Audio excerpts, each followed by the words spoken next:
Good afternoon. I'm here with Liz Long. She's an author, and we're at CPAC 2015. And Liz, you wrote a book on the U.S. Constitution. Yes. And I'd like you to show your book to our audience. The Constitution, it's the operating system for the United States. Liz, tell us a little bit about your background, please. I have my bachelor's from Johns Hopkins in International Relations. When I graduated, I went to work for an economic consulting company, and we did land title registration issues. And then I ended up working for the Walt Disney Internet Group. Okay, and that was in California? That was in California. Okay, so you do have some business background as well. And you became a writer of articles in this book. When? When did you decide that you needed to become a writer? I actually started writing a while ago. My first book was a wedding organizer after we got married. Oh, okay. Not many wedding organizers actually cover the wedding itself, the ceremony, which I think they need to do, so I wrote that. And then we moved here, and I had wanted to write fiction books, but I was really looking for something on the Constitution that wasn't partisan and wasn't aimed at lawyers or overly technical or just plain boring. And I couldn't find anything that really met that, even though there's tons and tons of books on the Constitution. So again, I decided to write that. So that's sort of what I do. When I'm looking to buy something and I can't find it, I write it. Okay. So when you don't find something, you just figure it out and how you and you figure out how to do it yourself. Right. That's excellent. So when did your project begin?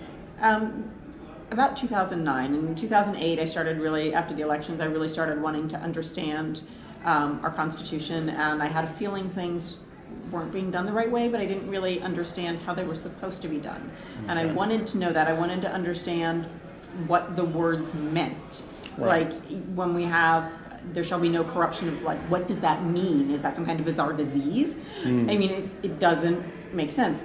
What it means is that you can't disinherit someone and all of their descendants, which makes perfect sense for a monarchy, but absolutely no sense for democracy, which is why they got rid of it and why we don't understand now, because it's just not part of who we are.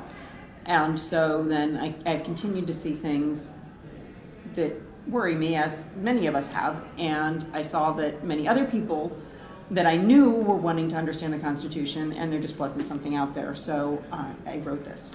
Okay, very good. Now, this book, your book, this could be used, you think, by citizens or by schools to explain it, or by even colleges? Yes, I think any of the above, because I wrote it with the intention that an average person can understand it. It's not written in legalese, it's not written in with very difficult to understand words that are going to then put you to sleep. It's just written in normal words, and my goal was to keep my own opinions out of it. I didn't want it to be partisan in any way, and so anytime I thought I might put my opinion in it, I put question sets in it, which makes it really good if you're looking to use it as an educational tool. In addition to those question sets and things like, how much regulation do you think we should have? Because I think we all agree we need some for safety's sake, like yellow lines always have to mean don't cross the highway. Air traffic controllers have to speak English, but I think we all agree there's a limit unless you think the government should be telling you what underwear to wear. There's a limit. So there's questions around that, but there's also some that are far more purely theoretical that would be more of a high school or college question. Okay, excellent.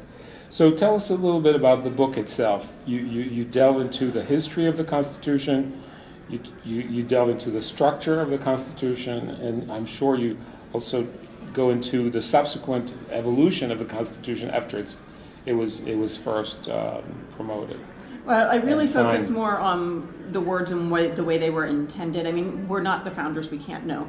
They locked themselves in a room and there is no record of anything that they said, so we can't know too terribly much about it. But I focused on things like the reason we have the Third Amendment that says no quartering of soldiers is because the British forced American colonists to hold soldiers in their homes and to house them. But historically, that was normal. Yes. Our saying you can't do that was a big change in the world in how militaries were dealt with. And I don't think many people really realize that. And From the soldiers' point of view, it was fair because they weren't paid enough to pay for their own housing, and Right. they're here to save your butt. The least you can do is give them a house, Right, right. a room to stay in. So it talks about the historical aspect of it there, because I really don't want to get into politics, and anything that's too recent will get into politics and then personal opinions, and I just want people to understand the document. Okay, very good. Do you get into the sort of struggle between the Federalist and the Anti-Federalist, and don't. how the Bill of Rights sort of was included in the Constitution? There's not a lot of discussion around that. It's more of a discussion of what we actually have. I mean, Okay. there's a reason why we have it. And there's also some discussion of the fact that there were 12 amendments that were sent out. Right. And I think it is amazing that a college student was able to get one passed when the Founding Fathers didn't, which is the 27th Amendment that says Congress can't pass themselves a pay raise, although of course they really do, because it just puts it off to the next election cycle. But I think it's fantastic that just a normal person was able to get that passed. so you think this sort of gives a promise for future amendments to be passed by normal citizens? Well, it would have to already be ratified by, it would have to be sent out by Congress, and he just had to get it ratified because it had already passed Congress. So tell us the story a little bit of the 27th. It was passed, there were 12 amendments that went out. The first 2 of them never got passed, one never will, because it's the congressional apportionment, and it's just out of date and passed by reality. This one never got enough states to sign it to be able to be passed. And in the early 90s, a college student found this amendment and did a research paper on it and said, this should be, Congress has passed this, we should get it to pass all the states, it's a good amendment. And then he did his paper on it, and then he continued to contact the states. And he continued to contact the states, and they started passing it and ratifying it. And then eventually, in just a year or two, and he had enough states that ratified it and said, this is a good idea, that we actually had it ratified. And I think that's a fantastic thing. And it says that real people, individual people, do have the power to make a difference. Wow, that is impressive. And he's a college student. He's not. He did not have a bunch of lawyers with him, just single-handedly? Wow, that's incredible. Now tell us a little bit about nullification.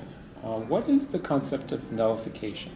Well, it goes back to the very earliest days. Our second and third presidents were the ones who came up with the concept. And basically nullification says a state can say the federal government does not have the power to do this. This law is nullified, we're not going to enforce it. And today that's primarily happening in 2 areas. One of those is gun control, and one of those is marijuana. Medical marijuana is getting more airtime on it. But it goes the whole way back to our founding days. We actually almost had South Carolina secede in the 1840s, I believe, over the issue, and they managed to make nice and put that off. But the issue then was? I believe it was the federal government interfering overly much, and taxation and... Taxation, okay. So it was a taxation issue. Yeah. Okay, very good.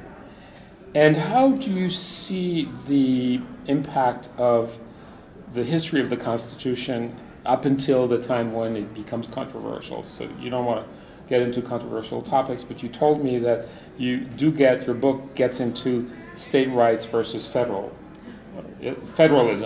Right. I believe that you need to understand the core of our Constitution to understand how the country is supposed to work. I think it's also important to understand that the push and pull between states and the federal government is ongoing and has never stopped. And it's on a lot of different topics. But I just think it's important to know some of the history of that and some of where it is right now, so that you don't think that the only thing that they're pushing back on is the medical marijuana use, because that's not. And a lot of people don't even think of that as nullification, even though it very much is. One of the other big areas is there's several states that have said they're not going to do the federal firearms acts, because they said if a gun is manufactured in the state, bought in the state, used in the state, it is not interstate commerce. You can't regulate it. And that makes sense. So this is a way of reinforcing the Second Amendment, basically. That's one of the ways it's being used, yes. Yes. It's a way to reinforce the state's rights to do and whatever the states choose to. Okay. Now I know you don't want to get into contemporary topics, but you think your book can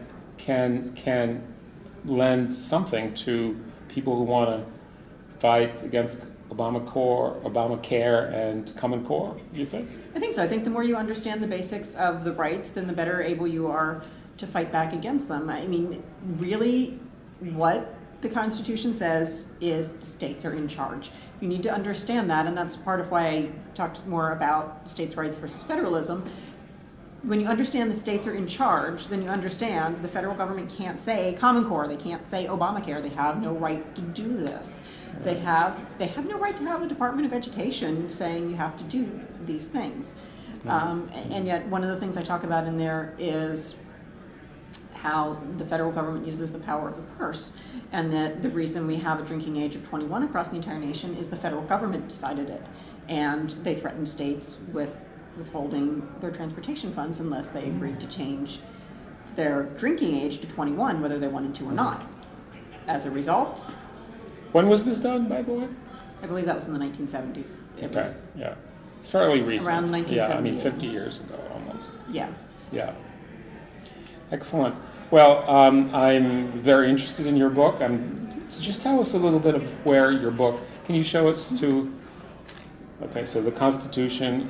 It is the OS, the operating system for the U.S. Liz Long. Your book is self-published? It is self-published. It's available on Amazon. If you buy the ebook, there are hundreds of links in it, and you don't need to go to any of them. Okay. But like every time there's a quote, there is a link back to the full text where it came from, so you can understand the context of it yourself. It's not that you're relying on my interpretation of anything.